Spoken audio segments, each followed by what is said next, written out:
force with two lives come together. Sometimes for good, sometimes evil.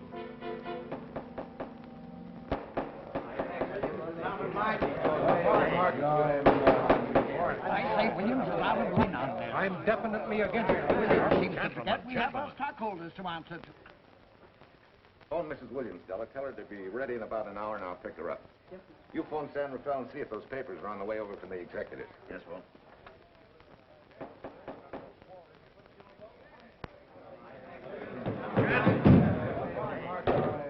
Well, Mr. Darcy, what's the score? 9? I'm afraid it is, Walt. If you think you can persuade them to change their minds, go right ahead. Gentlemen, I never interfere stock issues, dividends, or anything else in your department. I must run my department with no interference. Either I know why and when I need more factory space, or you need another boy. And that's all right with me, too. Because I can take these plants and pick my own spot in the motor production field. You won't have to worry so much about dividends. There won't be many. Hold on. I'm sure none of us want to lose Walt. Or our dividends. Why do you say we take another vote? Now, all in favor of buying the 3 new factories signify by saying aye. Aye. Aye. Aye. Aye. Aye. Aye. An unanimous vote. Congratulations, Walt. Congratulate the board. They're the winners. Williams, if these factories are so valuable that other companies would jump at the chance to get them, how do you know that you can buy them at the price you quoted us? How do I know? I bought them this morning. Good morning. Della, I was asked to rush this up for Mr. Williams. Get my wife, Della? Your maid said she'd gone to the dentist. I gave her the message. Oh, fine. Oh, this just came. Thank you. What about those papers? They're here. Burke's checking them now. Good.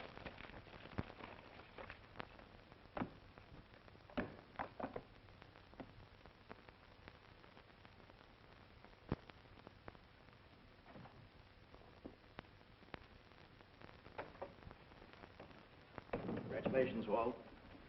Take a look at Clause 4. Those provisions haven't been clarified yet. Oh, no? I wanted to leave for Tahoe right away. Get Judge Deering on the phone, will you? Never mind.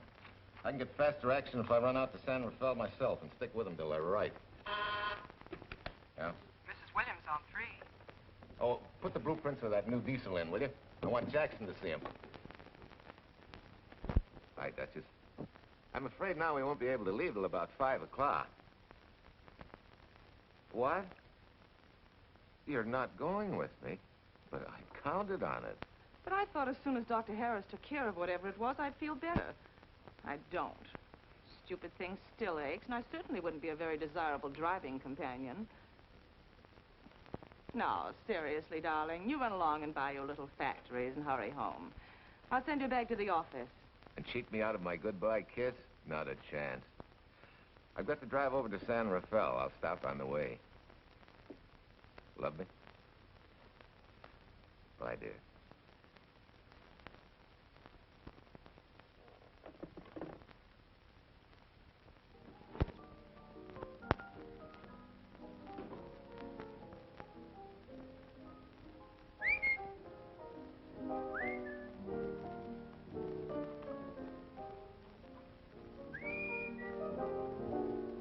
How do you expect me to whistle through a toothache?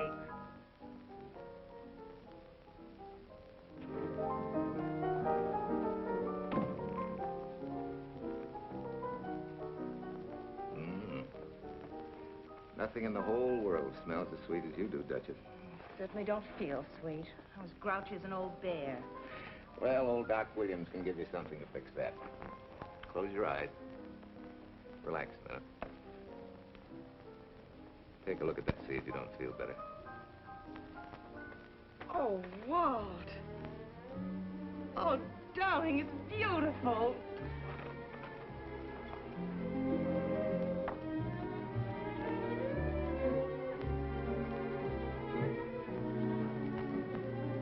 Not bad.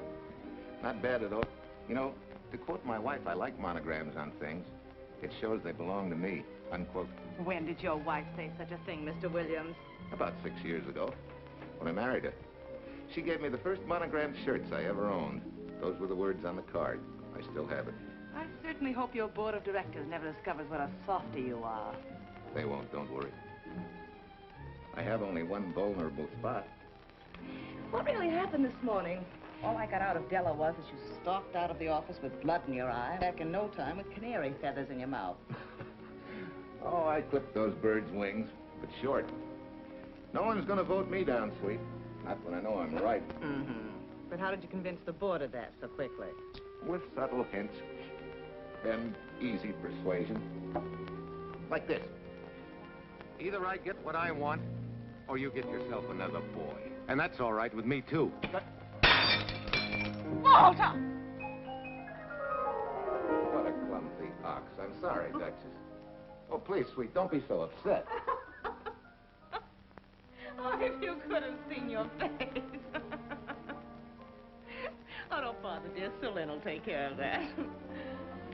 Not exactly a good prescription for nerves, huh? You know, you're wrong, Dr. Williams. The way I feel now, a good catnap will probably make a new woman out of me. And if it's not going to make you too late... Yes? Well, I'm sure that by 5 o'clock I'll... Swell. I'll run over to San Rafael, get things ironed out, and be back for you by 5. On the nose. Darling, wait. That's perfectly silly. I'll take a taxi cab and meet you in Sausalito. There's a drugstore on a corner opposite the square. I'll be there at 5 o'clock and we can go straight on up to Tahoe. That'll save you all that late afternoon traffic and all that time it'll take to come and pick me up. Smart woman, my wife. Thinks of everything. Where's your bag, honey? Oh, Sue Lynn still has some things to press for me. Sure you don't mind taking a taxi? Very sure. Sweet dreams, Duchess.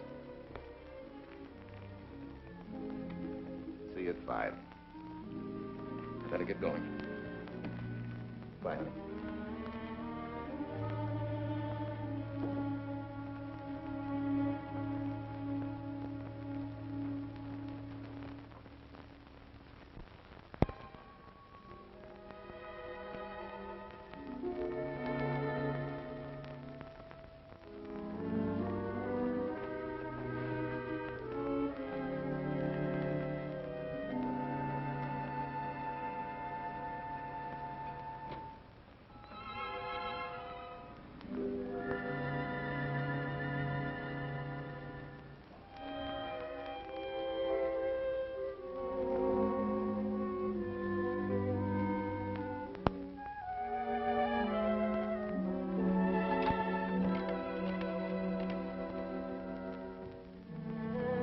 Long distance?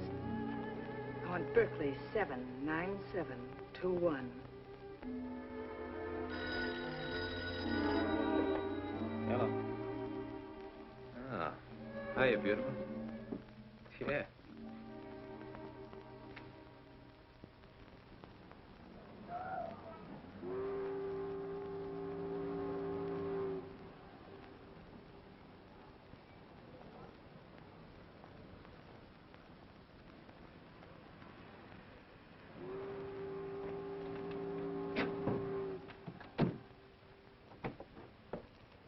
Here.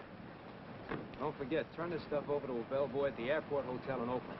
Tell him to hold it for Jack Burns. Jack Burns, the Airport Hotel. That's right, I'll be checking in later. What do I owe you? $1.15 a here. All this stuff back to Oakland. Yeah, here. Buy yourself a new kit. Thanks.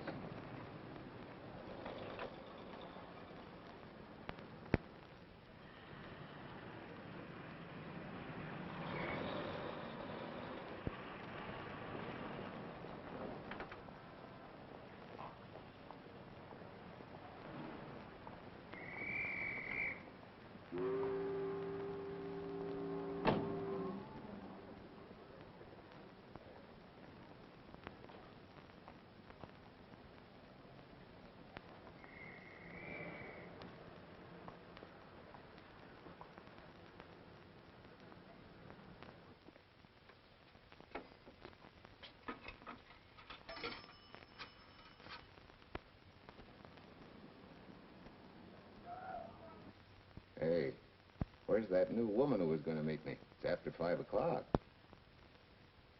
Oh. Gee, I was so sure you were going to be okay. Maybe you better get yourself another dentist, huh? Of course I understand, honey, of course.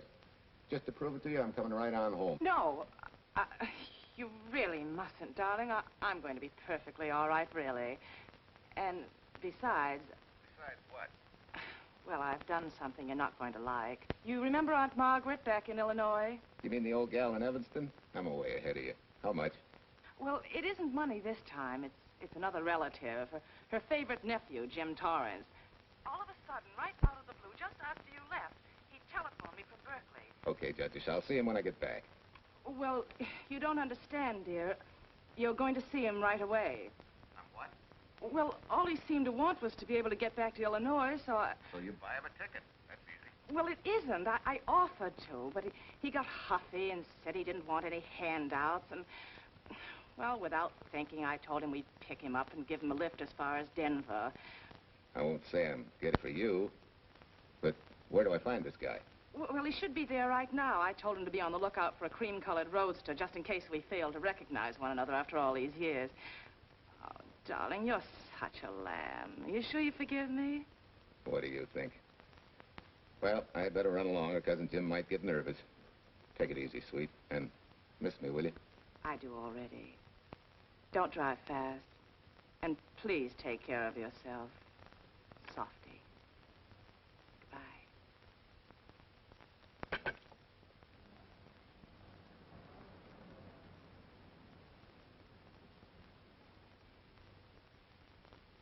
Hello, Della. Yeah, Mrs. Williams wasn't able to go with me. Now, while I'm gone, you see that she gets her roses every morning. That's right. But this time, on all the cards, put love from Softy. Yeah, S-O-F-T-Y.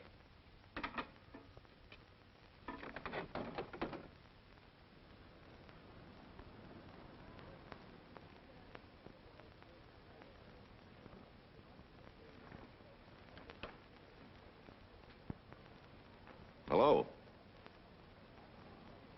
You must be Jim Torrance. Yeah, that's me. I'm Walt Williams. Hiya, Jim. Hi. Where's Irene? Oh, she's a little under the weather at the last minute. Worse luck. Oh, that's too bad. I was hoping I'd see her. Yeah, I'm disappointed, too. Where's your luggage? Oh, I'm wearing it. Less trouble that way.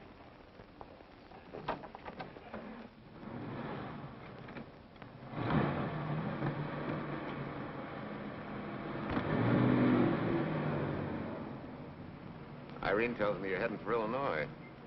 Yeah. Going been a little rough, huh? Haven't exactly been worried about my income tax. What's your line, Jim? Oh, guess I'm a better salesman than anything else. You know, I can give you a couple letters when you get back to Chicago. It might help you. It's fine. Little in with a top brass never hurts. What outfit were you with? Patton's Third Army. How was it? Rough.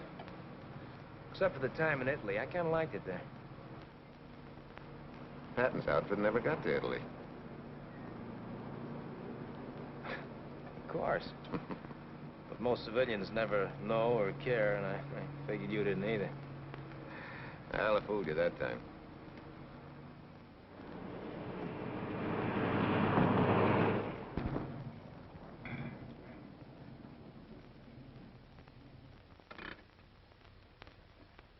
Our last chance to chow for a while. How about it? No, thanks. I grabbed a hamburger while I was waiting for you. I can still taste the harness.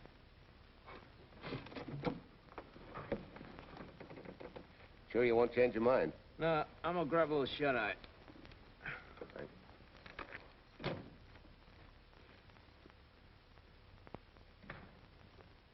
Chicken sandwich and a Coke. One chicken sandwich. Chicken sandwich coming up.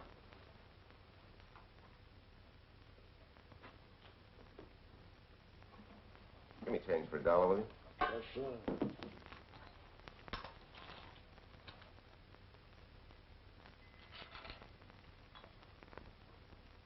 Thanks.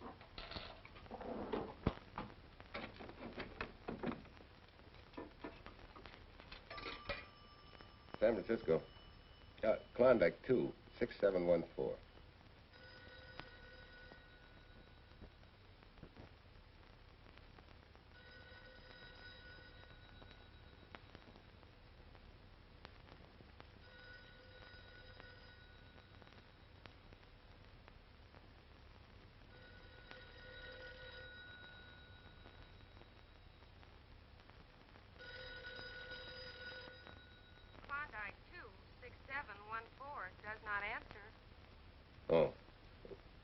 We'll try Sutter 1, 2599, please. Bayview Apartments. Oh, yes, Mr. Williams. No, your maid isn't there tonight, sir. Well, she said Mrs. Williams was taking something to make her sleep and wasn't to be disturbed. But perhaps... No, don't disturb her. Just leave a message that I won't forget about a certain problem. Mm-hmm. I think I have it, sir. You want her to forget all about a certain problem.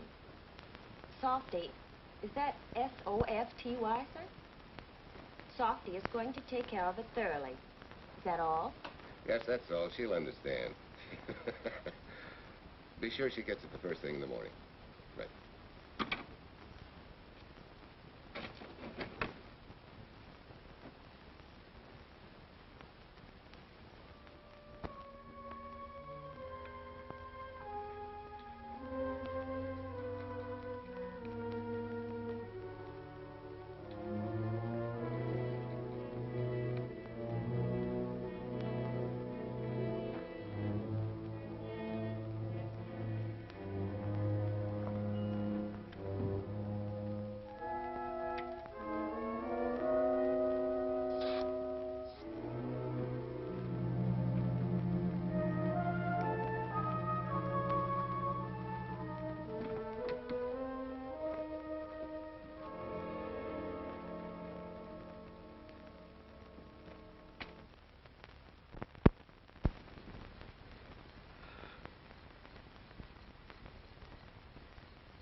Oh, hi. It's been so long since I've been behind the wheel of anything but a Caterpillar or a Jeep. I had to find out what a real buggy feels like. Why don't you drive for a while? Oh, swell. Nothing would suit me better.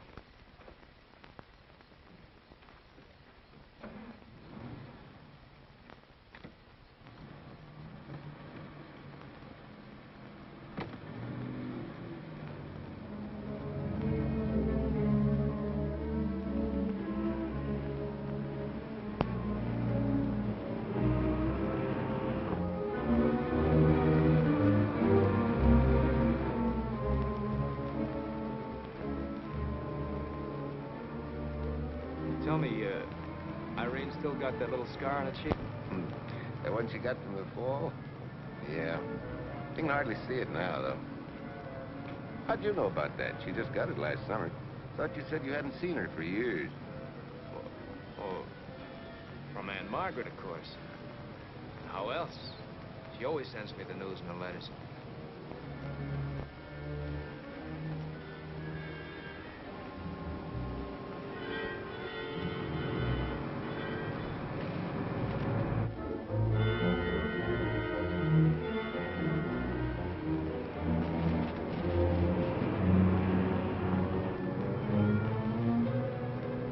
Sure, Aunt Margaret will be pretty happy to see you.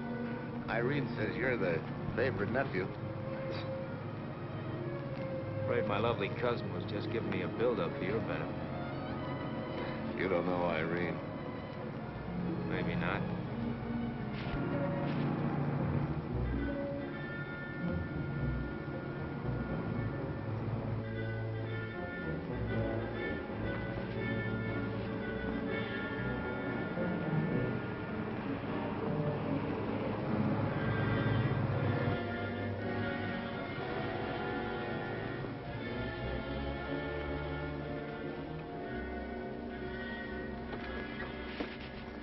What's the matter?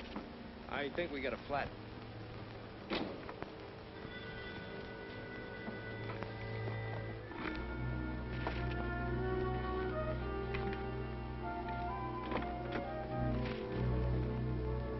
Yeah, flat as a flounder. Well, let's get to work. Hey, look out there, young fella. That's quite a drop.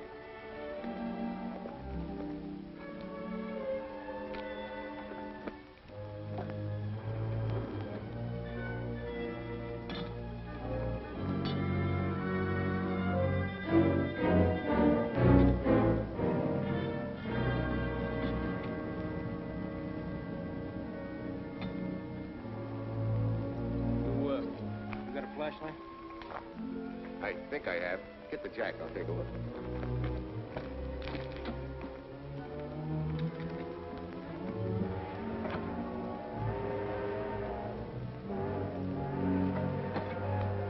Did you find it? Yeah. Yeah, it won't be long now.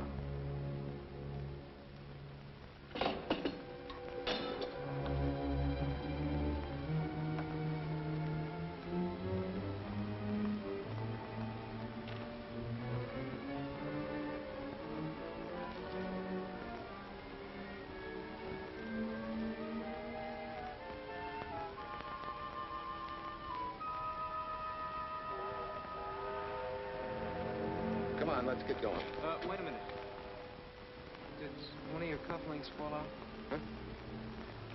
Well, something dropped. I heard it fall right down there at your feet. Oh. Well, you must have rolled under the car.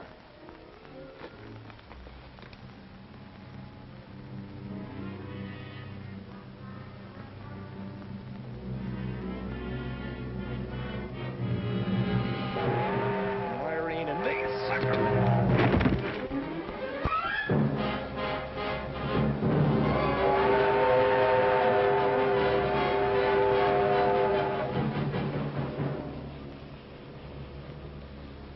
Hello.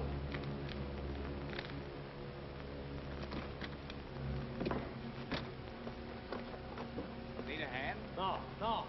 I'm all set now. Okay. Good night.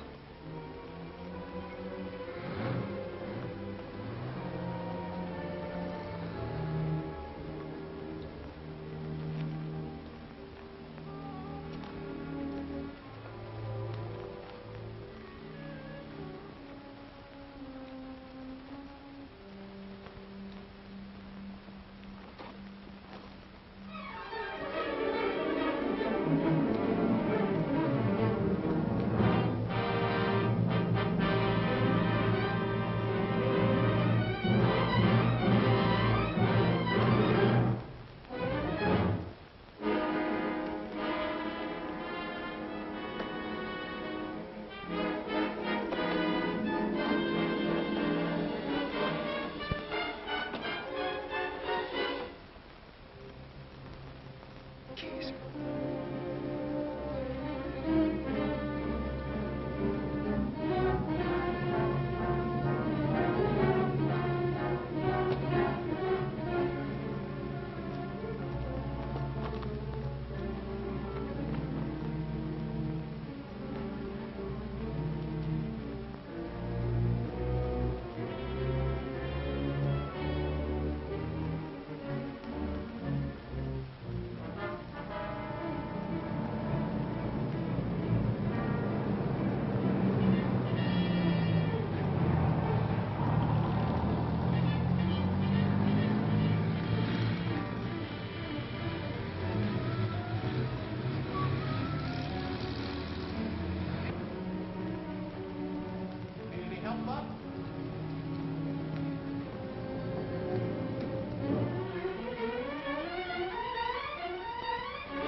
That guy must be crazy.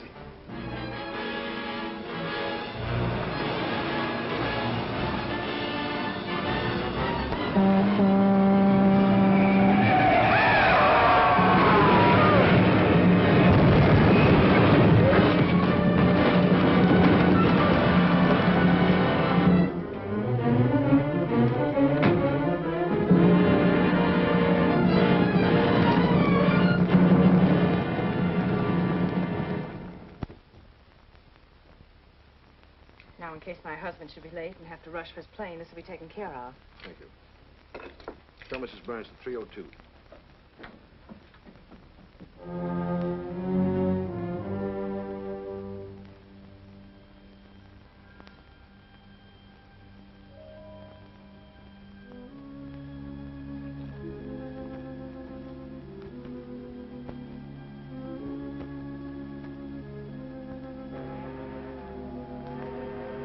Irene and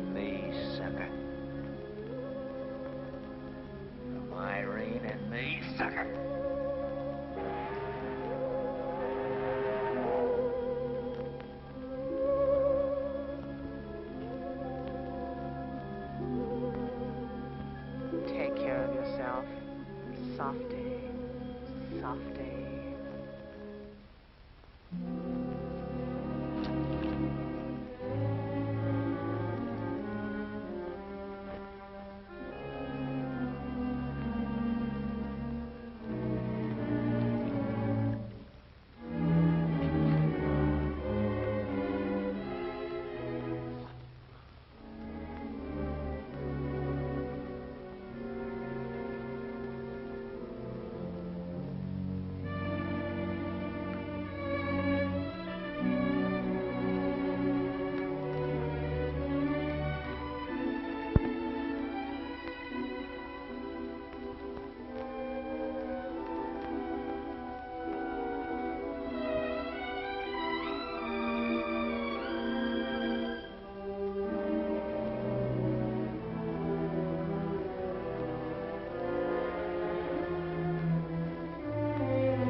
Young lady, Excuse me. I want to see Mrs. Walter Williams. I'm sorry, sir, but she left orders not to be disturbed. I'm sorry, too. Lieutenant, this is the police department.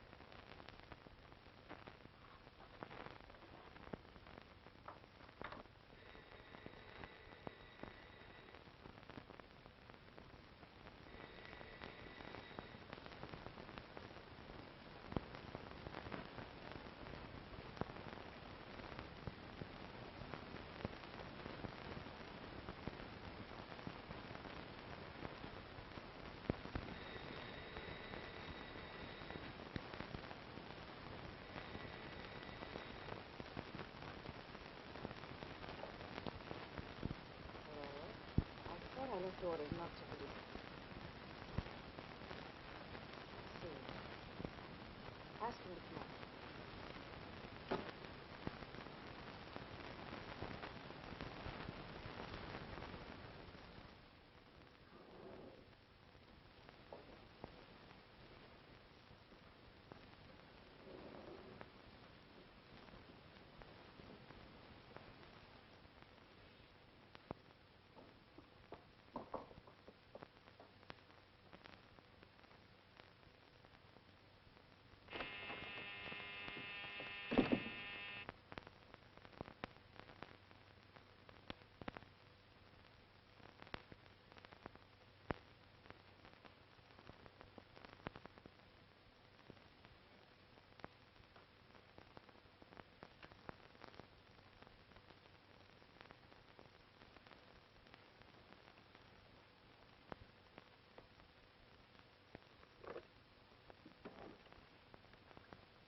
Yes? I'm Lieutenant Quincy with the police department. I'm sorry to disturb you at this hour, but... may I come in? Of course.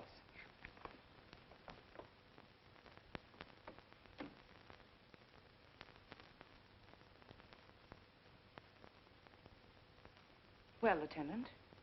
Did your husband go on a motor trip late this afternoon? Why, yes, he went to Denver on business. Why? Was he driving a packet roadster? Yes? Is anything wrong? I'm afraid there is.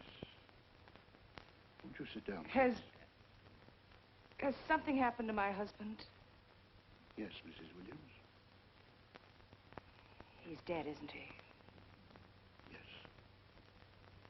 Oh, Walt, I knew something like this would happen. I begged him time and again not to pick up hitchhikers. But it wasn't a hitchhiker, Mrs. Williams. It was just an accident. He ran into a truck, a gasoline truck. You mean there was fire? He must have been driving pretty fast. I don't think he felt anything after the crash.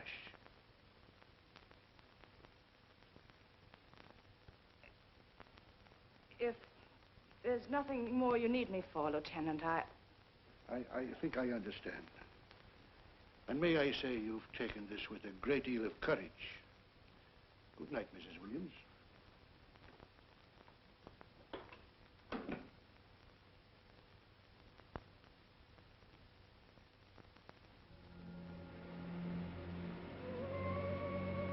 take care of yourself. Softly. From Irene and me. Softly.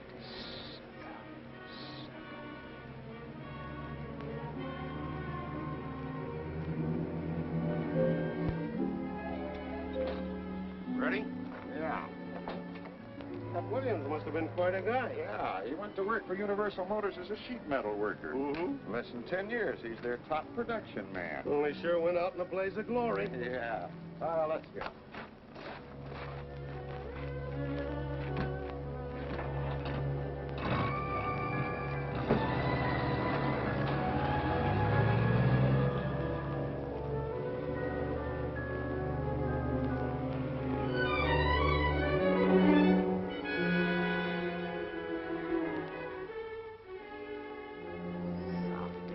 From Irene and me. Sucker. Sucker. Sucker.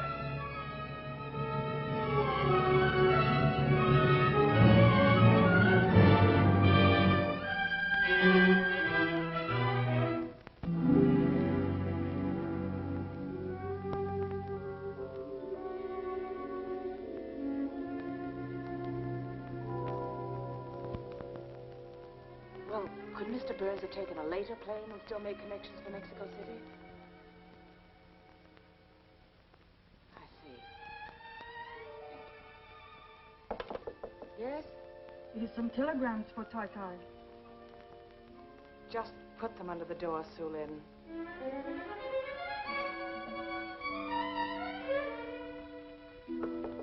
Please, Tai Tai, a policeman Quincy most anxious to see you. Ask him to wait, Sue Lin.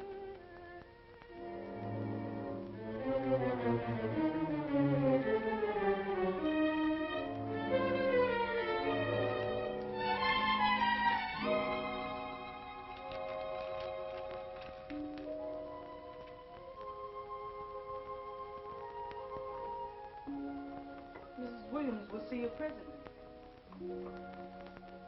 Will wait, please.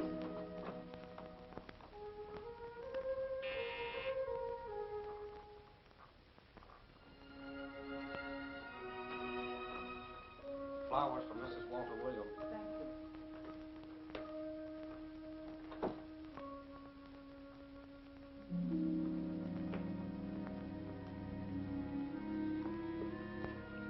Roses like Mr. Williams always sending when he's away. You seem to have been very fond of Mr. Williams. Sue Lin is honored to have served him 5 years, and he... I'm sorry to keep you waiting, Lieutenant. I wouldn't be disturbing you again if it wasn't necessary. And I would be keeping you but a moment. You're being very considerate. Won't you sit down?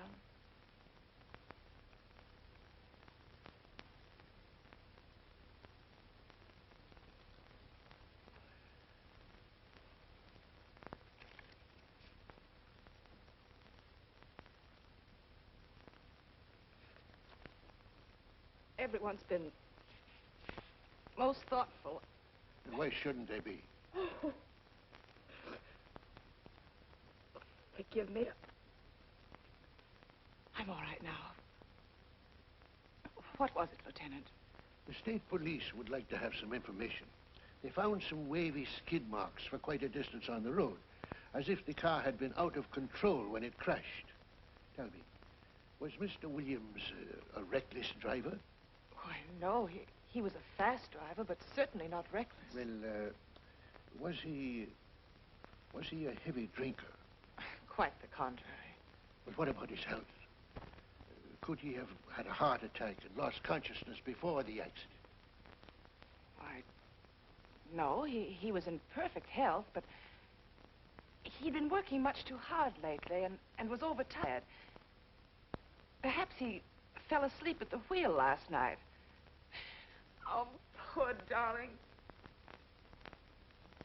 If only I'd been able to go with him last night, he might still be alive. Well, maybe so and maybe not. You mustn't blame yourself, Mrs. Williams. Fate plays an important part in these matters. Your handkerchief.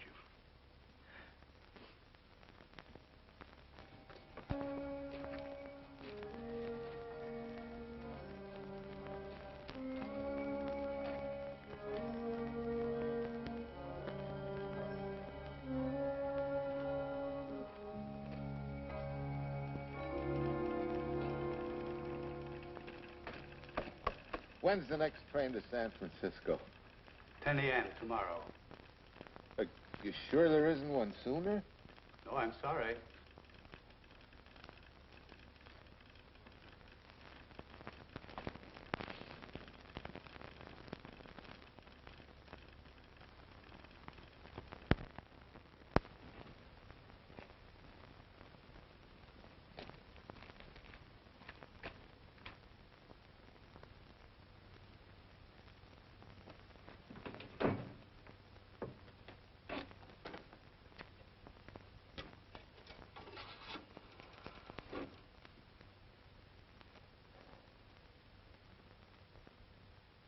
We have a circuit now, sir. Evanston. Calling Mrs. Margaret Hubbard's residence in Evanston. One moment, please.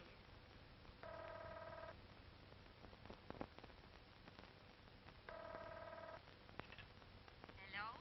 Mrs. Margaret Hubbard? Yes? Who's this? Long distance. I have a call from Mr. James Torrance. Who? Mr. James Torrance. He's her nephew, Jim Torrance. The call is for your nephew, Jim Torrance. I haven't any nephew, and I don't know any Jim Torrance. Sir, Mrs. Hubbard says she doesn't know what James...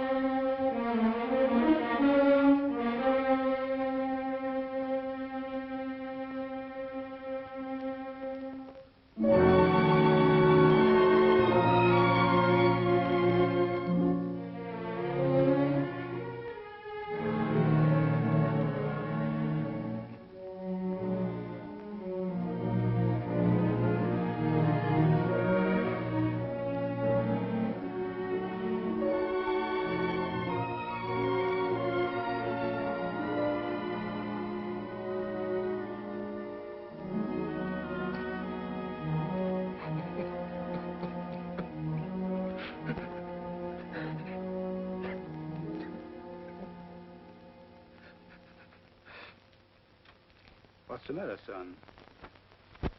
Looks like you need a doctor. Doctor? I can't leave the station, but old Doc Bender's just across the road there. Yeah. Doctor? Think you can make it? Yeah. I'll make it.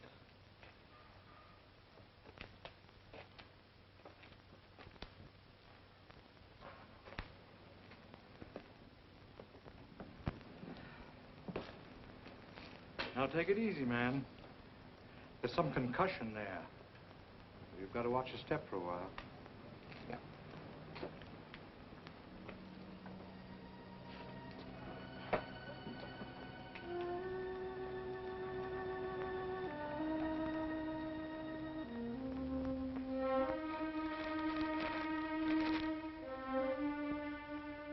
Walter Williams' beautiful widow, who by her own request sat alone in the family alcove during the service.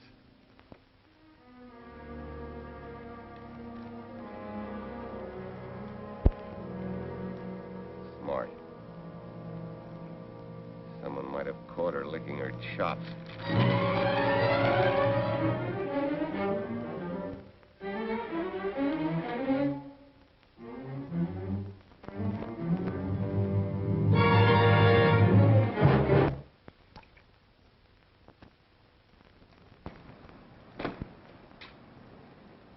Hey, what's that? Walter Williams. Hey, ain't that the guy that... For the love of Mike, what's that briefcase doing here? He's dead. They did him a dirty trick if he ain't. Hey, now, wait a minute. Don't touch it. We better turn it over to the police.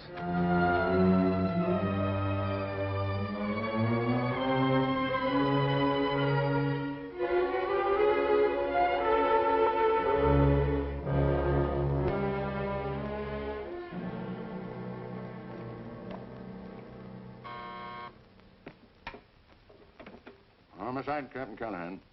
Oh, yes, Chief. The dope just came in from Washington. The fingerprints are those of a James Torrance. Yeah, I'm putting Quincy on it. Right. It sort of opens up a new can of peas on the Williams accident. There's the FBI reporting the guy. Playing with the lady's affection seems to come natural with him. All you got to do, Quincy, is find him. Yes, that's all I got to do. Last known whereabouts of Jim Torrance was in a moving van somewhere between Sacramento and Points East. Hey, wait a minute. Last known address, care of his sister, Mrs. Joseph Rossetti. Irving Apartments, Berkeley.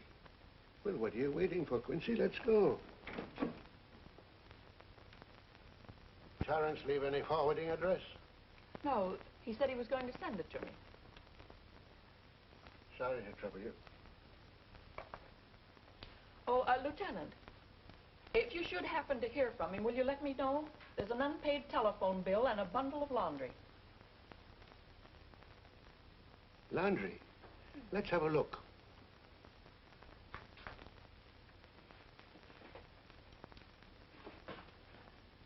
I may have to take this along with me. Not without a receipt, you don't. You mean you don't trust the police? In my business, you don't trust anybody. Mine, too. Holy St. Valentine's Day. Look, he had the same thing on his shirts, too.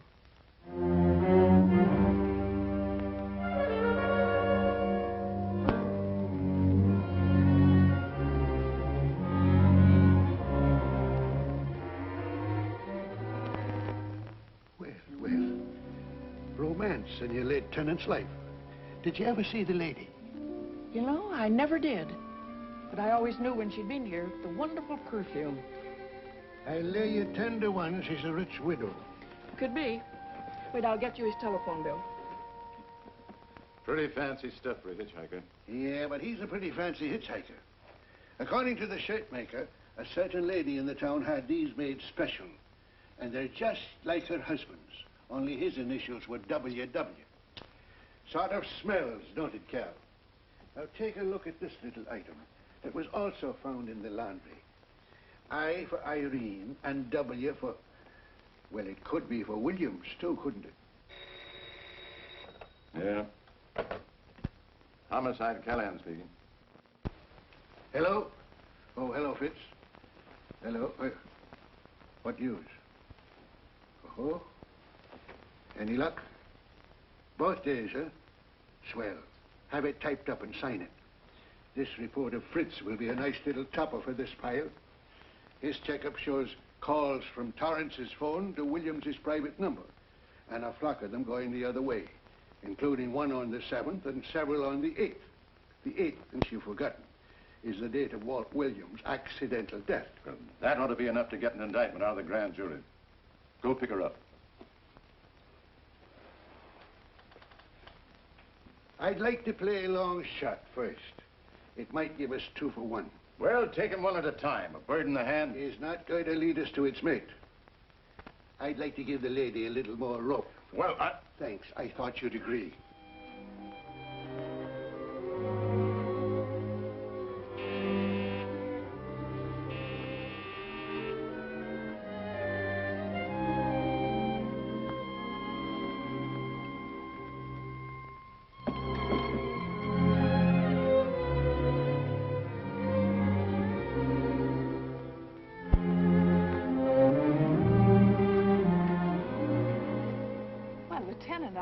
You just caught me. I'm glad. I have some rather startling news I thought you should know before it hits the headlines. Come in.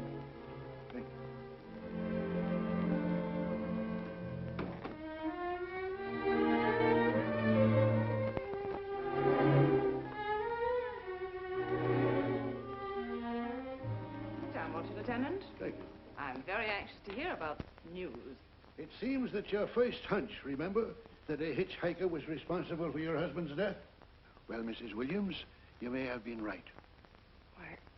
I don't understand. Your husband's briefcase turned up in Kansas City yesterday in a moving van that had stopped at the scene of the accident that night. Apparently, the murderer made his getaway in it.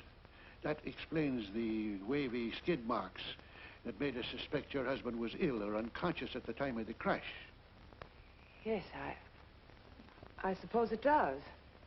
And by now, the man is probably out of the country and never will be found. Don't you worry, Mrs. Williams.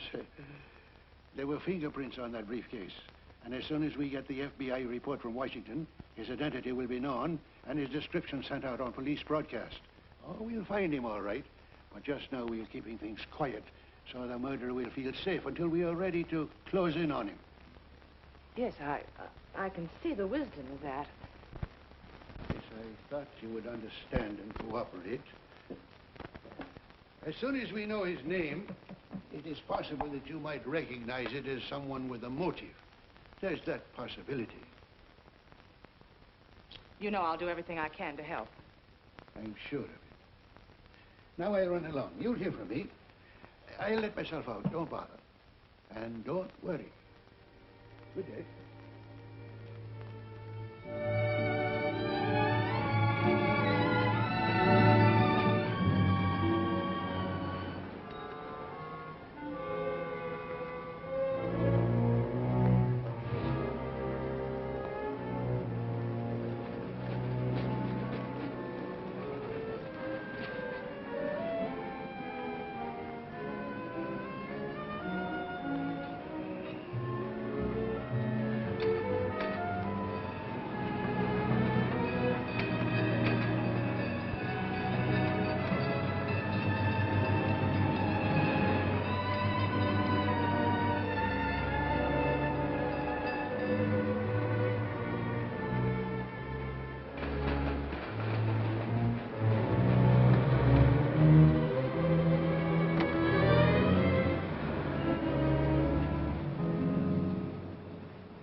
$1.35.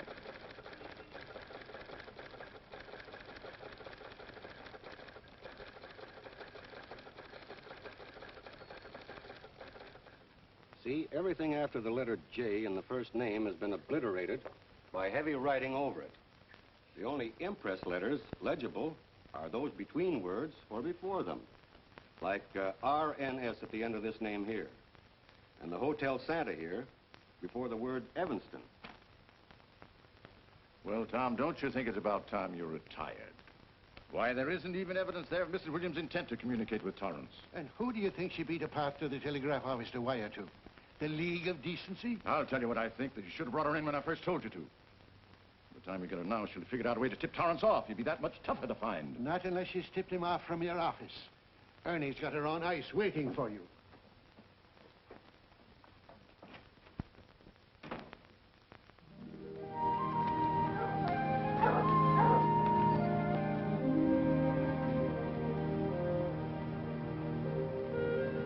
Pretty good, huh? Fastest growing little town in Idaho.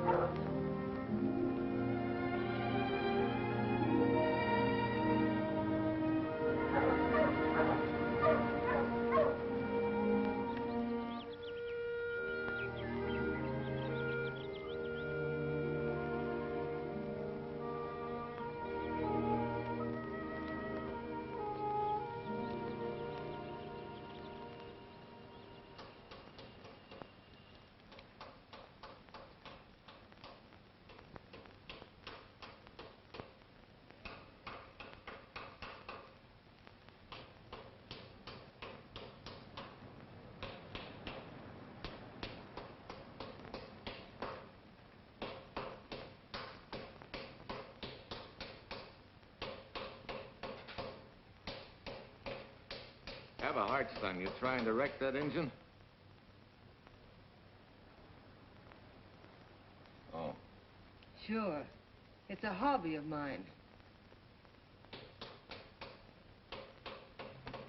The way you're going at it, you can't miss.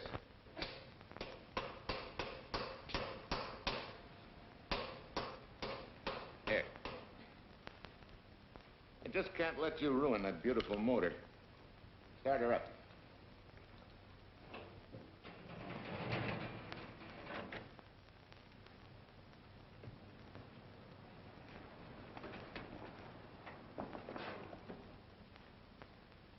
Okay, start her up.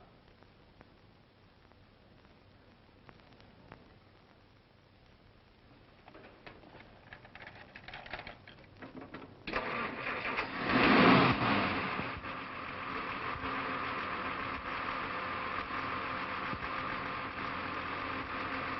her off.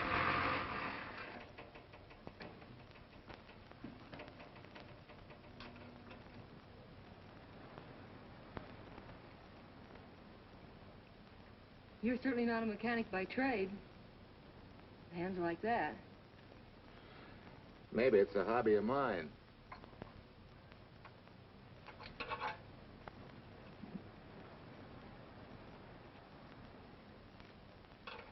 Gee, what happened to your head? Perhaps I was talking when I should have been listening. Okay? Okay by me. A lot, Hill. So long, Marcia. Bye. He's all right now. You better lay off though till the boss gets back. I'm the boss. I guess the new cars are a little bit over my head. Now, with a jalopy, it's different.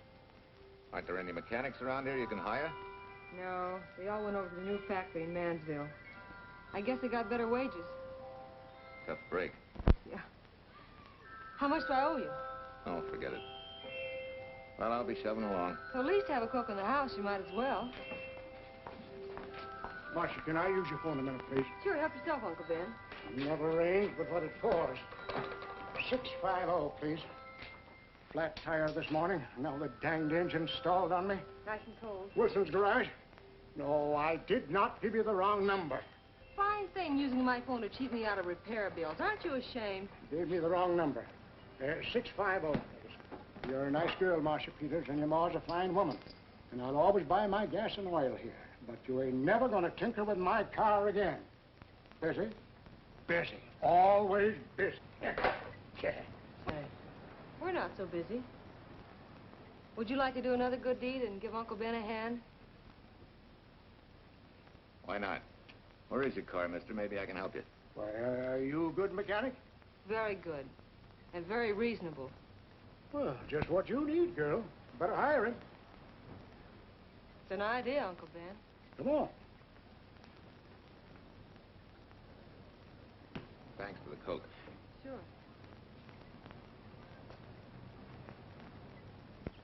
Well, I got Uncle Ben fixed up all right.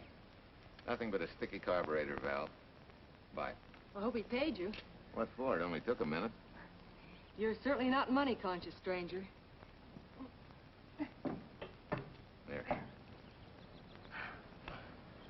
This is no kind of work for a girl. But somebody has to do it if I want to stay in business. And I want to.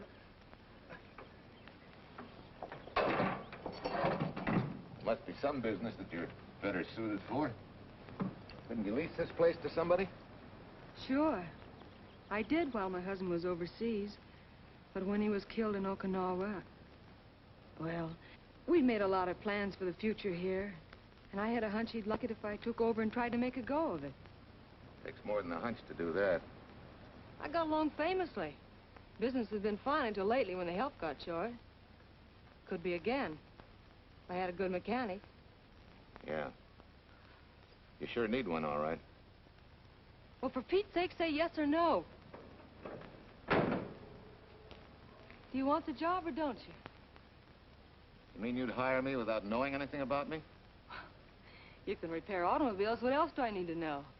Except your name. Well?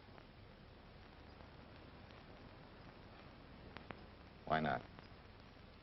Sure. I'll try it for a while till you get someone permanent. The name's Bill Walker. Okay, Bill, it's a deal. And maybe if business gets real good, you'll want to stay. Oh, don't count on it. Where does this go, on the rack? Yeah.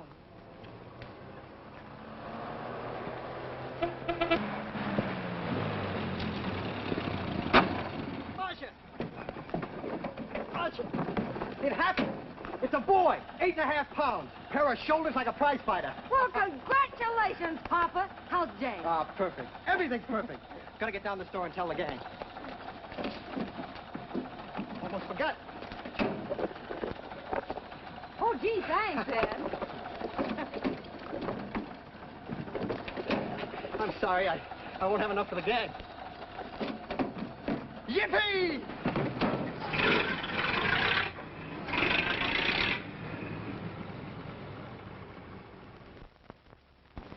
Maybe you can use this token from the slightly delirious new father. Thanks. Say, we haven't settled the matter of wages yet. Maybe I can't pay your regular salary. Suppose we leave that open till you find out how much I'm worth to the business. Doesn't seem to be any business right now. Might be a good time for me to get rid of this beard and find a place to board. We live right next door. I'll go ask Mom. She'll know of a place. Sort of a peaceful house. I noticed it this morning. Oh, gosh, I forgot. She's down helping Mrs. Wellesley with her canning. Mom finds homes for everything from stray cats... To stray mechanics? Well, you're not a stray anymore. I'll go phone. Pearl, 674, please. Hello, Miss Westler. May I speak to Mother? Hi, Mom. I've got some good news for you. I hired a man for the station. Yeah.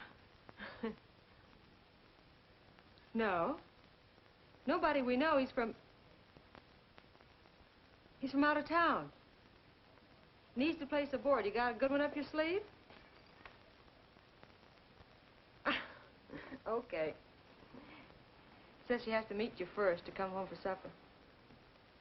Huh? And you like apple or cherry pie? Cherry. Cherry it is, Mom. See you later. Now I gotta get rid of this. Hey, where's the nearest barber shop? The one and only, just up 2 blocks. Tell Judd you're working for me. When you get back, we'll close up and go home. Thanks.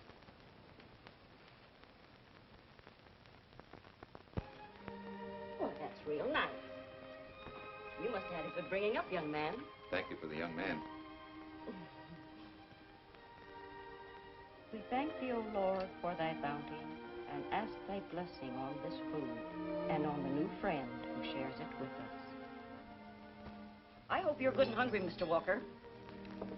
Who wouldn't be? Marcia, she eats like a sparrow, with all the hard work she does, too. May I have your plate, please? Well, she can start taking it easy now. Boss, the help. Thank you. She never takes anything easy. Has to put her whole heart and soul into everything she does. Well, now that you're through with me, Mom, how about Bill? Have you thought of a place for him to stay? Well, why can't he stay right here? We have a spare bedroom going to waste. And I think you like my cooking. Like it? That's very kind of you, Mrs. King, but it seems an imposition. Imposition? Nothing. That's good business. I can get back what I pay you in board and room. Well, Marcia, what a thing to say. If you'd like to stay, we'd like to have you. We have some more vegetables. Mrs. King, you have a boarder. May I have a biscuit, please? Oh, excuse me.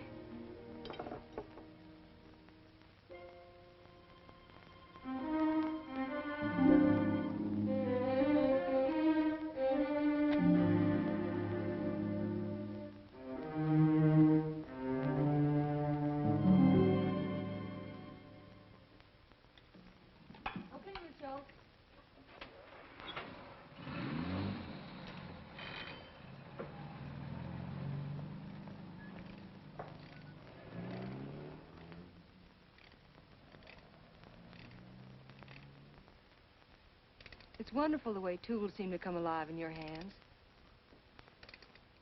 You seem to sort of come alive, too. As though you got real pleasure out of working with them. I do. When you're doing a job with them, you can't think of anything else. Bill, if something's bothering you, why don't you get rid of it? What would you prescribe, Doctor? Amputation. For that stupid chip on your shoulder.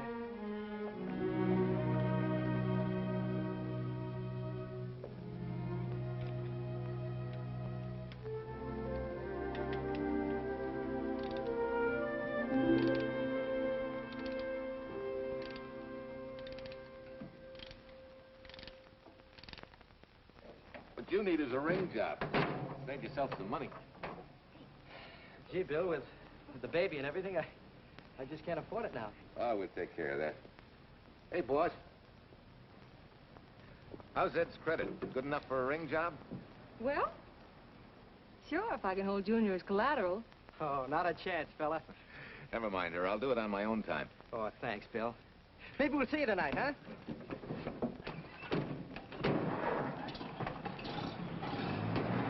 Some shoulders, huh? Yeah. Some father, huh? Bye, Marcia. Bye, Marcia. Bye. Nice kids. Hey, was Ed clowning about their being hard up? No. Things have been pretty tough for him ever since he got out of the service. Fix a car for him, Bill, and only charge him for the labor, okay? Then he gets it for free. I'd already been knocking that off. Say, we could make it an anniversary present. Anniversary of what? Junior's arrival, and mine, 3 months ago today. Time certainly flies. That was a lucky day when you came to MP service. Your work's been bringing in a lot of business. I'm glad of that. Hated to have fallen down on Mom and you. Say, look, boss, why don't we three celebrate tonight and go to the movies? Ed said he and Jane were going. Well, that lets Mom out. She'll be babysitting. I'd love to go, Bill. I haven't been in ages. Here's your opportunity. Go to work.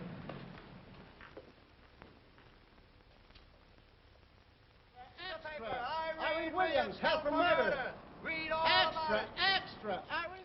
This is Sheila Graham with the latest news of the shocking Williams murder case. While beautiful Irene Williams is held for trial, charged with conspiring to kill her late husband, the police are searching for James Torrance, believed to be the lover of Mrs. Williams and her partner in the horrible murder of Walter Williams.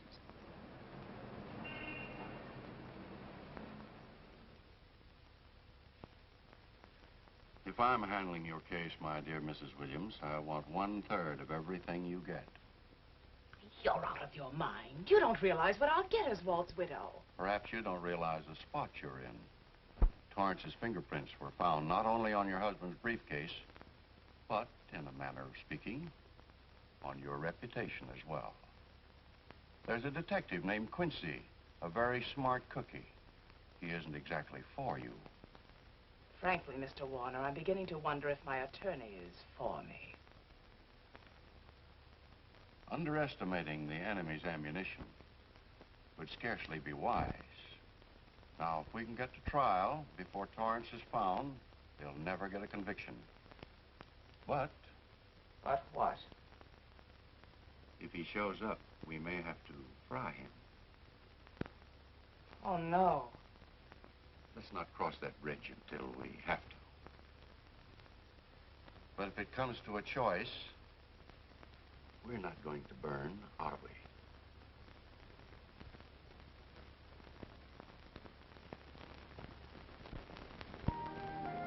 Art, you're the chatterbox this afternoon. What about this afternoon? Oh, I'm sorry, boss. I guess it was wool gathering. You're supposed to do that in the spring. Is there anything you don't know? Yes. What's San Francisco got that we haven't? Better newspapers, for one thing. Anyway, California's supposed to be the land of opportunity. I thought that by now you liked it here. I do. Very much. It's a good town. Nice people. Swell boss. Thanks. We like you, too. No fooling, Bill. You'd be surprised how many people ask questions about you. What kind of questions? Oh, where you came from, do you have any family, and do you like it here, and are you going to stay? Al Knox asked me at the movie last night if you wanted to join the volunteer fire department. Just interested, friendly things. I suppose it is natural for people to wonder about a stranger who moves into their community, like I did. You know, I've been thinking, maybe it wasn't such a good idea, you and I going to the movies last night. It's all right being seen in the station and here with Mom, but... You get used to that in a town this size. They're always trying to marry people off. You just ignore it, and after a while they forget about it. I'll go get cleaned up for supper.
You know, I hate to tell you how many years this Sunday takes me back.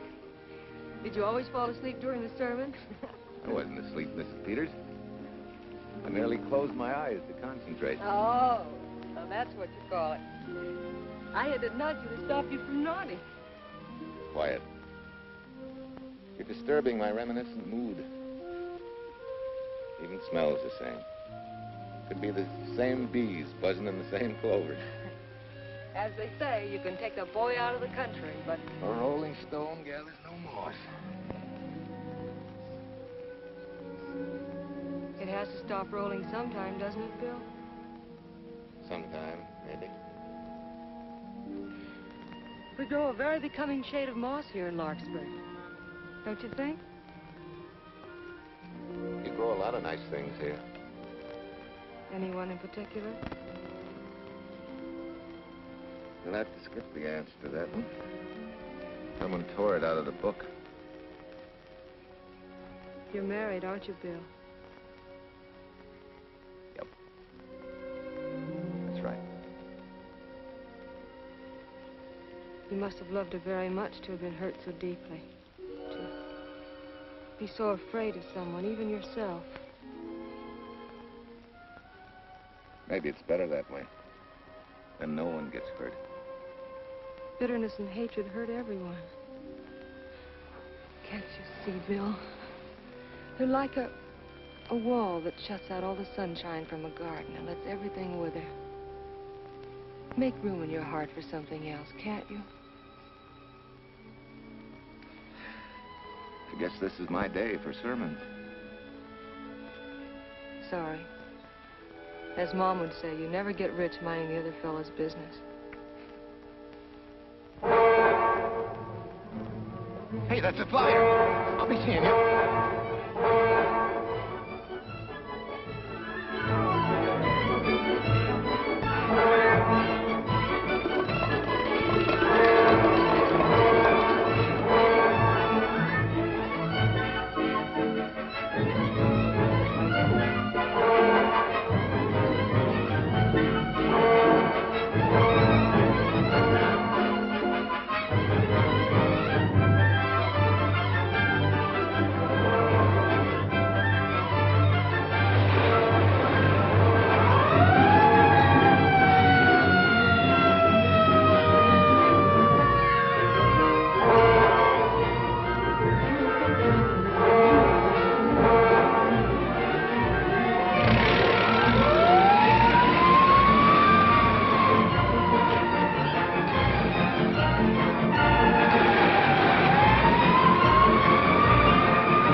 Wesley sent a couple of jars of peaches. Said you helped her can them. Oh, thank you. When I delivered the doc's car, he insisted that I have a bite with him. Where's the boss? Took the book back to the library for me. Huh? What a day. Hey, what's the idea? Are you darning my socks? Well, I thought a drawer full of holy ones isn't doing you much good. I found it when I put fresh papers in your bureau yesterday. You have a heap of things that need mending, haven't you, son? Does Marcia know? Do you think I'd tell her? This is your problem, Bill. Because I found out about it doesn't give me the right to tell anyone else, not even Marcia. When you trust folks, you trust them, and you give them a chance to work out things the way that seems right to them. How can one little woman be so big? Don't forget, it's a lot easier to be tolerant and understanding at 50 than it is at 25. Yeah, Mom. I'm going next door for a while. Grandma Thompson's ill.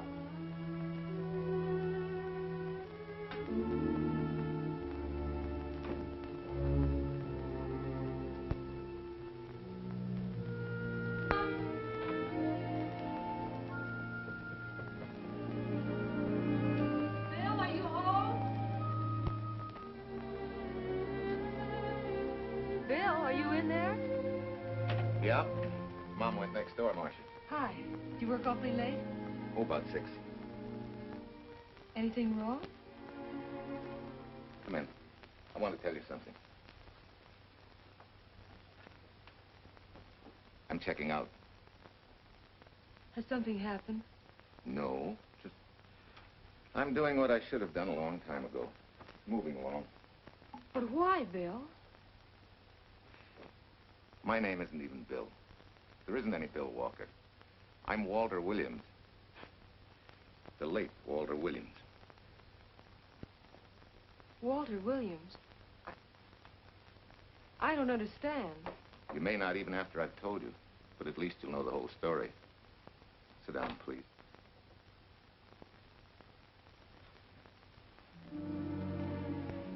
Finally, Larkspur. And you. From there on, you know. I'm glad you're going back to make things right. Going back? Wild horses couldn't drag me back. What are you going to do about your wife? Nothing. You're going to let her go to trial for murder? Oh, no, Bill. Why not? She tried to kill me, she and her cousin. But they didn't. Who says they didn't? Let them try and prove it. No matter what your wife did, she can't be tried for something that didn't happen. Oh, Bill, can't you see? You bet I can see. She deserves everything she's getting. Sorry part of it is they'll never convict her. No, Bill.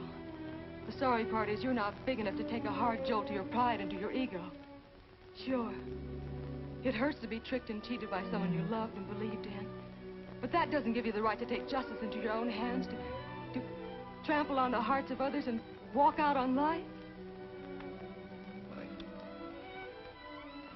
A barren, frustrated boyhood. A marriage to a woman who accepted my love, yet despised me so thoroughly she resorted to murder. I'll never think of our moments together without nausea. I feel stripped bare, degraded. Even me.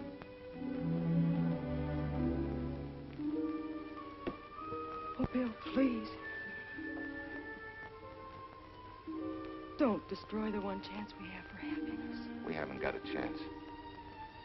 Doing the right thing never works out. I know. In this world, you turn the other cheek and you get hit with a lug wrench. Forget me, boss. Try and forgive me.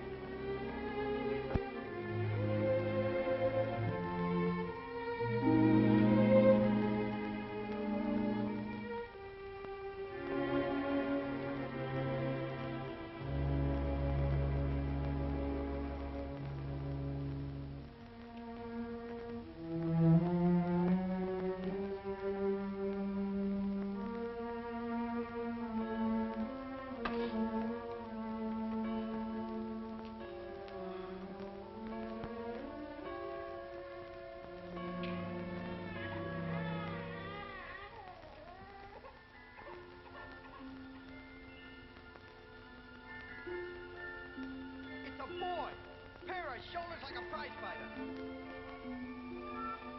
You know, I hate to tell you how many years this Sunday takes me back. You have a heap of things that need mending, haven't you, son?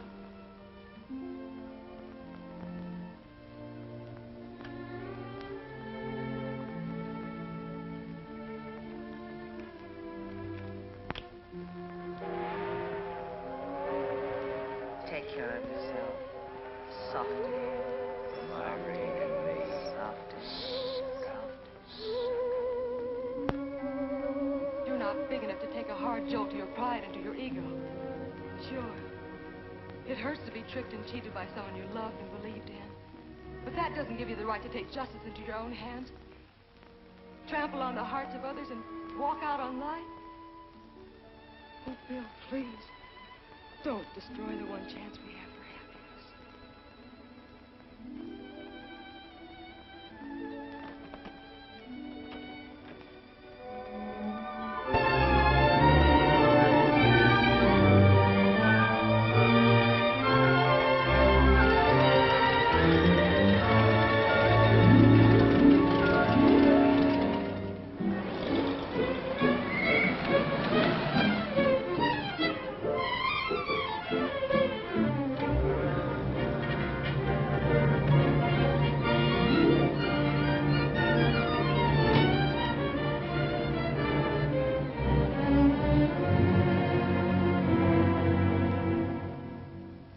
Mrs. Peters was kind enough to come along to substantiate at least the Larkspur portion of what I've told you.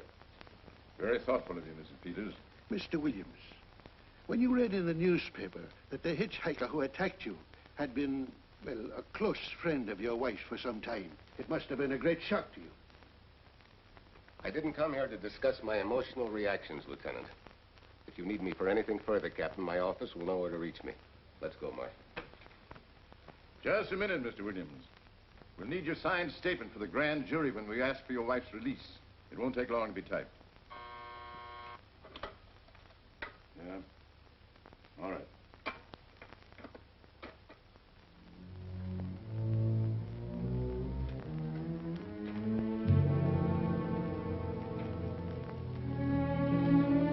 Come in.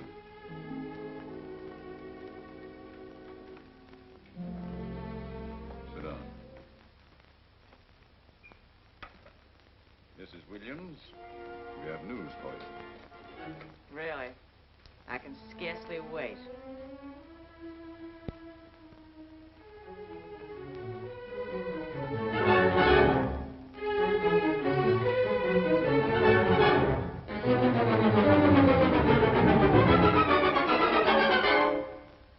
Seems it was Torrance who was in the car when it crashed. Jim?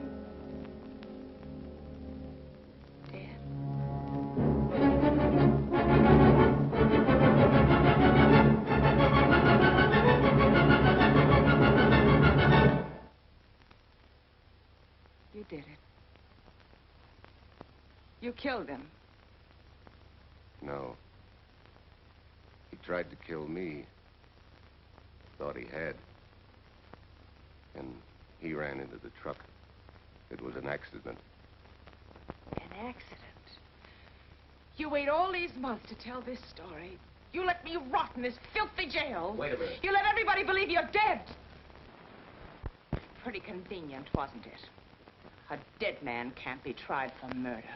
Mr. Williams, perhaps your wife would understand better if you would explain to her about the amnesia. Amnesia? Oh, don't tell me you believe he had amnesia. Where's he been all this time, just wandering around in a daze? Tells us he's been in Larkspur, a little town in Idaho, working as a mechanic in a service station. Run by Mrs. Peters here.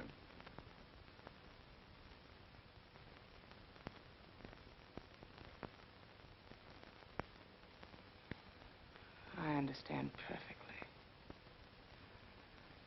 Now that my chance for happiness is dead, I suppose you'll demand the divorce I begged you to give me so that I could marry Jim. That's fantastic. Yes, isn't it?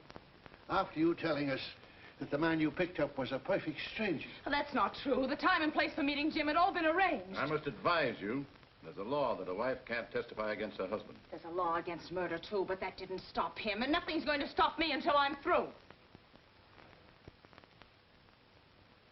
It's all right with me, Captain.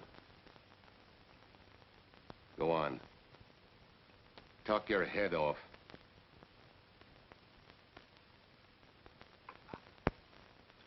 I was to have gone with him to Denver. He insisted on it, although I was quite ill. Several hours before we were to leave, he came home. There was a violent scene. He threatened to kill me unless I agreed to give up Jim. And I wish he had. This is incredible. Not one word that she has said is true. Then you have nothing to worry about. Mrs. Williams, was there a witness to the threats you mentioned? No. Unless the maid overheard. She was in the apartment. In fact, she picked up the pieces of the vase that he threw at me. Where is she now? I don't know. She left me suddenly after all this began. Please, could the questions wait? I feel rather ill. Will you have Mrs. Williams ready for the grand jury at 10 o'clock tomorrow morning? That's all.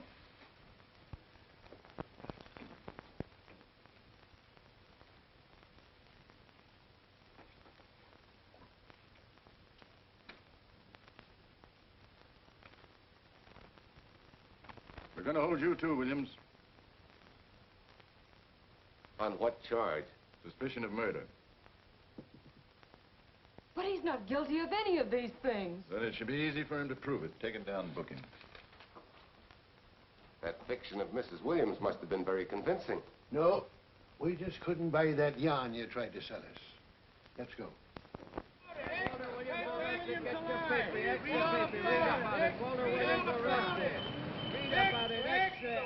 What's the wife freed and murder charge? Extra, get your paper. Walter Williams charged with murdering wife Bubba. Extra, get your paper. Irene Williams goes free. Husband held. Extra, get your paper. Wife freed and murder charge. Walter Williams charged with murdering wife Bubba. And Daly's going to cover Williams' office. Okay, boys, hop to it. I want all I can get by 10 a.m. tomorrow for the grand jury. Okay, Chief. Oh, Tom, don't miss a bit. Dig up everything you can on Williams and the Peters dame. You sort of believed Irene Williams' story, didn't you, Ben? She made better sense than he did. Well, sure, she's a better liar than he is. Don't forget, I went all through her grieving widowhood with her. She's a bad customer. Well, that's for the grand jury to decide, and Williams insisted on letting her talk. So it's his funeral. Funeral, all right. Especially with that yarn he told. But murder's out of character for him. There's a few pieces missing somewhere. There might be in Idaho, if it's not too much out of character for you to get going. You're going to miss me, Cal, when I retire next year. Maybe I'll join Private Eye and solve your cases for you.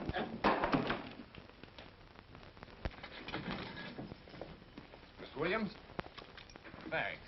Sort of deal from the bottom here, don't you? Sorry, Williams. Okay, Williams.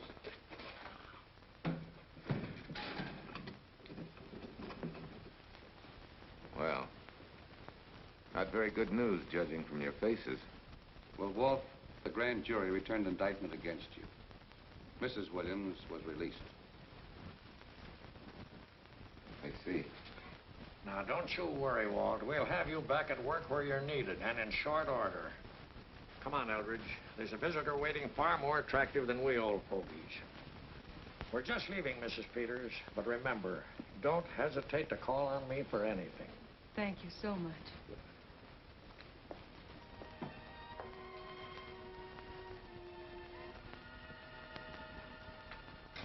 Hi, boss. Bill, what have I done to you? If it weren't for me, you wouldn't be here. If it weren't for you, I wouldn't be. I came back here because I wanted to believe in the things you do. I still do, no matter what happened. Will you do something for me? Go back home, where I know you'll be taken care of. Not a chance. You'll have to think of a better reason than that to get rid of me. I'm a big girl now. I've just been to Larkspur, Williams, where I found these newspaper clippings. Of course, some of them are 3 months old, but you seem to treasure them, so I brought them along. So? I don't think they exactly substantiate your claim of amnesia. As if you were interested in substantiating any claim of mine. Now, let's get one thing straight. Most people, when they get in a jam, think the police are only interested in the prosecution. Our job is to get the facts, the truth. And the truth never hurt anyone but the fellow that lied. Unless he was a beautiful woman. Oh, quit kidding yourself, Williams. You made the boner. I had no more to do with Torrance's death than you did. And out of the whole population of Northern California, you just happened to pick up a hitchhiker who happened to be your wife's boyfriend. Ah, have a heart, Williams. I suppose you'll tell the truth when you take the stand, but you better have some mighty conclusive proof if you expect the jury to believe it. Wait, Lieutenant. Bill, we all know you're not guilty, but we're going to need help to prove it, and need it badly. Lieutenant Quincy can't take sides, but if we're right, he has to be on ours. And I have a hunch he wants to be. Why don't you tell him the whole story? All of it. Please. I'd like to. Quincy, very much. Guess I should have told the whole truth in the first place. But I wanted to clean this mess up with as little scandal as possible.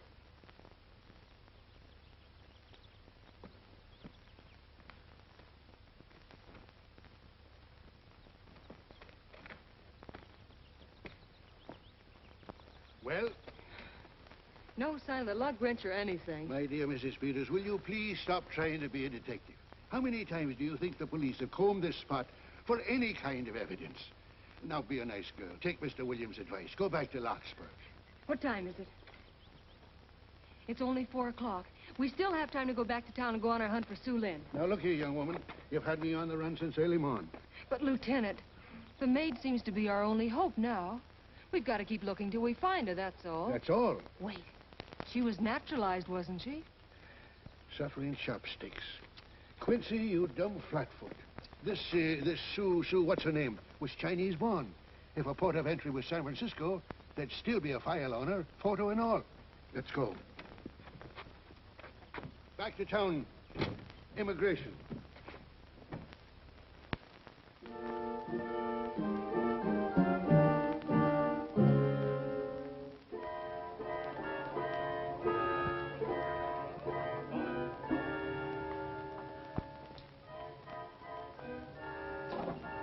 I hope the council has given us the right lead.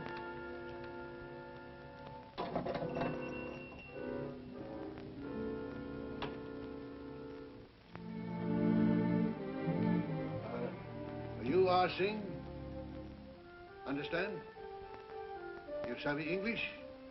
Also French, Italian, and Hebrew.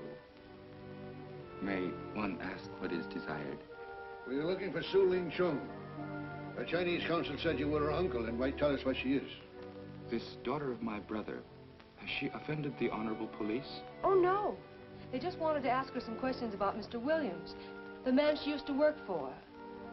Ah Singh's heart is heavy that he cannot lead you to her. But things that are not known cannot be told. Well, if you hear anything of her, report it to headquarters.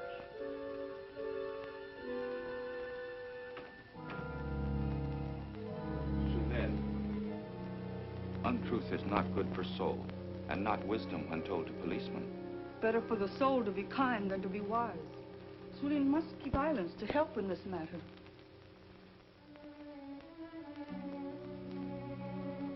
You know, you're quite a gal. In case I haven't told you lately. You're just too easily pleased, that's all. There must be a way out. Why can't we find it? Oh, buck up, boys. Tomorrow, another day. Yesterday you go to trial. Bill, I'm afraid. And the state intends to prove, beyond any reasonable doubt, that the defendant, Walter Williams, did, with malice aforethought, kill the deceased James Torrance, whom he knew to be his wife's lover. And that with his victim dead beside him, he drove his car into the course of an oncoming truck, jumping clear himself some seconds prior to the crash. And subsequently, he made his getaway in the back of a loaded furniture van. And for 3 months, as Bill Walker, he laughed at justice. when he'd imprisoned his unfaithful wife for conspiracy in his own murder. But then he decided that being dead cramped his style. He thought he could eat his cake and have it too. So he returned, most anxious to explain his long absence and to right the dreadful mistake that had imprisoned his wife for 3 months. Ladies and gentlemen, it was a cold-blooded, premeditated murder and must be punished to the fullest extent of the law. Call the first witness, please. Captain Callahan, did Walter Williams tell you what suddenly cured his amnesia after 3 months? No, he did not. But he did tell you the man that struck the blow which caused the amnesia was a total stranger, a hitchhiker he had picked up. Yes? And that he knew nothing of this man's identity or relationship with his wife until he suddenly recovered from his amnesia and heard or read the details. That's what he said. That's all. Thank you, Captain. Your witness, Counselor. No questions. No. I saw no signs of amnesia, but definite concussion. He was a bit evasive in answering questions, but not vague or unsure. In your opinion, Doctor, could this head injury have been caused by a fall? Yes. If the head had struck on some object, such as a stone or a metal pipe. That's all. Thank you. Your witness. Dr. Bender, are you familiar with a tool known as a lug wrench for changing automobile wheels? I'm afraid I am, sir. I've had a regular epidemic of flat tires lately. Well, then, in your opinion, could this head injury which you treated have been caused by a blow from a lug wrench? Yes. It could have been caused by that, too. Thank you, Doctor. The ones with the earliest dates, you will notice, are heavily creased, as though they'd been carried in a wallet or a coat pocket. Thank you. Lieutenant Quincy, will you kindly tell the court where you found these newspaper clippings? In the bedroom occupied by Mr. Williams and Mrs. Peters' home in Larkspur, Idaho. Is this your handwriting, Miss Revere? Yes, sir. And that's the message, at least our record carbon of it. Would you read it to the court, please? June 9th, 8:32 p.m. Message from Mrs. Walter Williams, Penthouse D. Mr. Williams called, said he wants you to forget all about a certain problem. That Softy is going to take care of it thoroughly. Was there any other conversation? Well, I just asked if that was all, and he said, yes, she'll understand, and sort of laughed as if it were a joke and hung up. Some joke killing the wife's boyfriend. That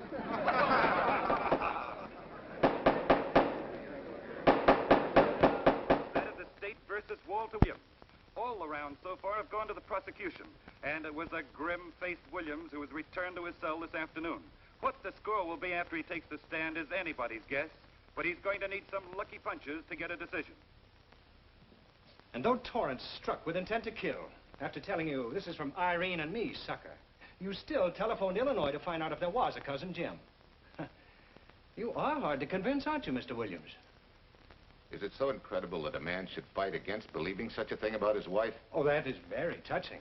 From a husband who planned a trip on which he intended to destroy his wife and did kill her lover. That's a lie. Your Honor, I object to the conclusions drawn by the prosecutor and move that it be stricken from the records. But, Your Honor, there is a corpus delicti, remember, who was your wife's lover. Objection sustained. There's also her own story, which, in front of witnesses, you insisted she tell. And then we have your own two different stories from your own lips. One featuring a perfectly strange hitchhiker, the second an equally strange cousin Jim, without a questionable substantiation for either bit of fiction.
thing. You remember me, don't you? I was here with Lieutenant Quincy from the police department. I just followed Sue Lynn up the stairs. I saw her come in here. You must be mistaken. I'm not mistaken. She's here. I must see her. Our thing, don't you understand, is to save a man from prison, even from death. I will send her to you.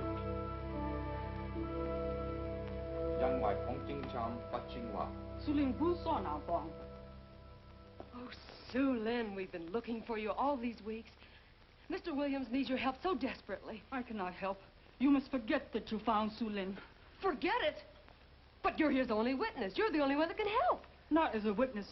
Only with silence can I repay his great kindness to me and my family in China. Why? For I heard other things. That most unhappy day, from Mrs. Williams' bedroom, his voice very loud and angry. A flower vase broken to pieces. He can explain all that.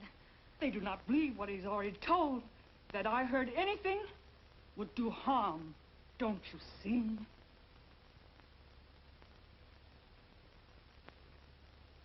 Yes. Much sorrow comes from women who know not honor and truth. And Mrs. Williams, she was not true even to that Torrance man. What makes you say that? That night when he was killed, her sickness was but wall of falsehood, behind which she could go secretly to a meeting place. You mean she went out that night?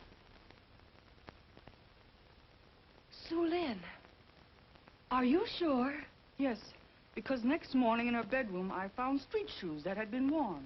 Her coat on the closet floor with the sleeves turned inside out as though removed hurriedly. And in one pocket, a door key to some hotel. Sue Lynn, that's it. Proof that she and Torrance had planned to meet that night after he killed Mr. Williams. What hotel was it? Oh, I don't remember. The key. What did you do with it? Returned to coat pocket. Come on. We'll get to Lieutenant Quincy. He'll know what to do. And pray, Sue Lynn, every step of the way.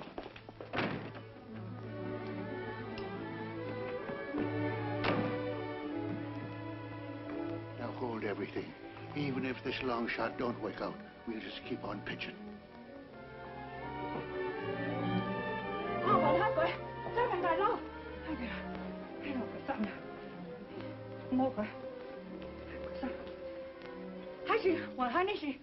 Here it is, yes. Room 302, Airport Hotel, Oakland. Maybe we got our miracle. A special little Chinese one. It is to hope that Sue Lynn was of small help to Mr. Williams. Oh, Sue Lynn. Come on, copper. Next stop, Oakland. A certain little lady's hotel rendezvous. I was on night duty then, all right, but I sure don't remember a looker like this. Quite a dish, eh? A little too highly seasoned for my digestion, thanks. Lieutenant, just found a couple of cars for room 302 on June 9th. George Baxter, checked out at noon. Mr. and Mrs. J. Burns. Room not slept in. J. Burns. Burns. Look, Quincy. The handwriting on the card is identical to that on the photograph. And here's a little boy, the same thing. The cover-up telegram to Aunt Margaret. Now look at the impressions. J here, and here RNS. J. Burns.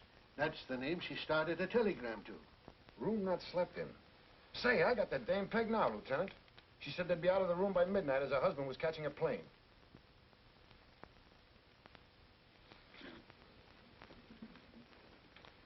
But Quincy... Reservation for Sam Andrews.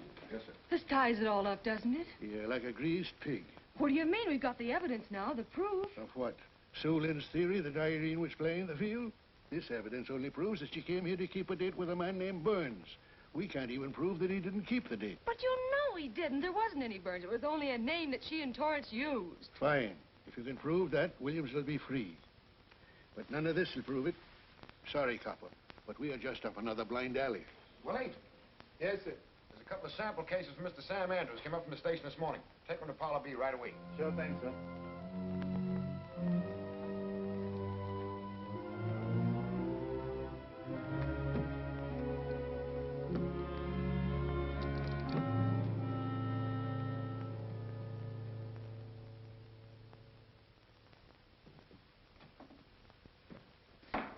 Seated. Case of the state versus Walter Williams. Proceed, Mr. Aldridge. Your Honor, we will call Mrs. Irene Williams. Take the stand, Mrs. Williams.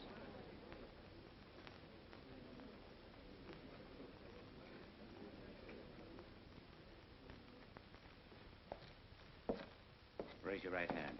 Do you solemnly swear that the testimony you're about to give in this cause to be the truth, the whole truth, and nothing but the truth, so help you God?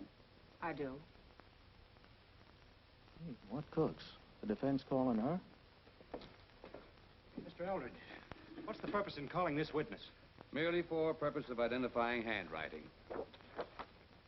Now, Mrs. Williams, this photograph of you... Was stolen from my apartment. So, according to the inscription, to Walt, my adoring and adored husband, Irene, this belongs to Mr. Williams. This is your handwriting, isn't it? Of course. I'm touched that he should have wanted it so badly. And this telegram, addressed to Mrs. Margaret Hubbard, is that also your handwriting? It is.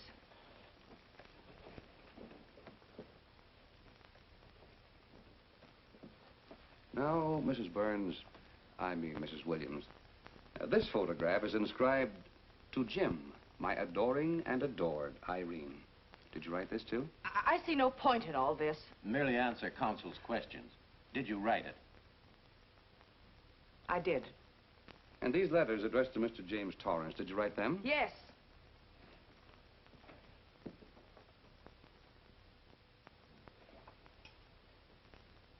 And this monogrammed garment, a gift from you to Mr. Torrance? Why must I be tortured again by all this? I never made any secret of my love for Jim Torrance. That's why he's dead. Your love for Jim Torrance. Yet on the very night he was killed, you had a rendezvous with a man named Burns, didn't you? I don't know what you're talking about. I don't know any man named Burns. I was at home that night, very ill. Oh, yes, the sleeping pills. Well, you must walk in your sleep then, for you spent at least part of that night at the Airport Hotel in Oakland, where you registered for Mr. and Mrs. J. Burns. Don't waste the court's time trying to deny it. This is the registration card that you signed at 9:20 p.m. And there's the room clerk who assigned you to room 302. And this, Mrs. Williams, is the key to room 302, which you very carelessly left in the pocket of a coat which was found in your closet yesterday. All right, I was there. Now are you satisfied? Not quite. This J. Burns, Mrs. Williams, is his first name Jack? Yes. Have you been in contact with him lately? No. How long since you've seen or heard from this Jack Burns? Well, I don't know. I don't remember. You bet she doesn't remember, because there isn't any Jack Burns, and there never was. That was an alias for Jim Torrance. And it was Torrance who was to have met you that night, after your charming little plot to kill your husband had been duly executed. It's not true. It's not true. I have bad news for you, Mrs. Williams. I can prove it's true. These pajamas, these letters, this picture, all of which you identified for the court, were found in this suitcase, which is full of the clothes and personal belongings of Mr. James Torrance. And the suitcase was found in the baggage room of the Airport Hotel, where it's been held since June 9th. And it says on this tag, in large print, hold for Jack Burns. That is all, Mrs. Williams. Just a moment, Mrs. Williams. Your Honor, in view of the evidence presented, we now ask for a dismissal of the state's case against Walter Williams. And we intend to charge Irene Williams with conspiracy to commit murder against her husband, Walter Williams. Oh, no.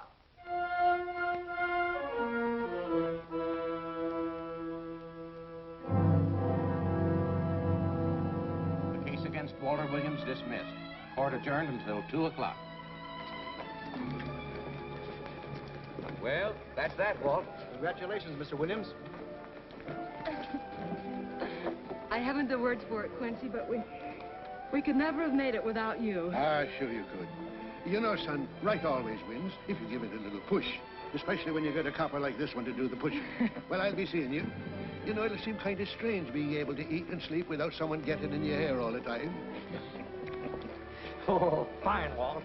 We're looking forward to having your hand on the wheel again. The Denver plants are waiting for you to open them. You think you can make it in the morning?